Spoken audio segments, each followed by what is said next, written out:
பிரசங்கி 4ஆம் அதிகாரம் 14வது வசனம். அரசால சிறைச்சாலையிலிருந்து புறப்படுவாரும் உண்டு, ராஜாங்கத்தில் பிறந்து ஏழையாவாரும் உண்டு. சிறைச்சாலைக்குள்ள இருக்கிறவன் வாய்ப்புகளை பயன்படுத்தி கொள்ளுகிறான். ஆமா, நான் சிறைச்சாலையில் தான் இருக்கிறேன், ஆனாலும் ஏராளமான வாய்ப்புகள் என்னை நோக்கி வருது, ரைட்டு, எல்லாத்தையும் பயன்படுத்தி கொள்வோம் அப்படின்னு பயன்படுத்தி கொண்டு சிறைச்சாலையிலிருந்து வெளியில வந்து ஒரு தேசத்துக்கு ராஜாவா மாறி விடுகிறான். ஆனா இன்னொருத்தன் ராஜாவா உட்கார்ந்துட்டு இருக்கிறான்.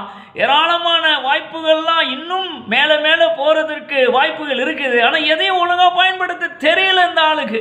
ஒண்ணுமே இல்லாம மீண்டும் ஏழையாக வந்து விடுகிறான். எப்படி சூழ்நிலையை சமாளிக்கிறதுன்னு தெரியல பாருங்க. ரெண்டுமே இருக்குது. இந்த ரெண்டு காரியமும் இருவேறுபட்ட நபர்களுடைய வாழ்க்கையில நடைபெறுது என்றால் காரணம் யாரு? அவர்கள் தான் காரணம். they are responsible. கர்த்தர் ஒன்றும் பொறுப்பு இல்லை, கர்த்தர் பொறுப்பு இல்லை.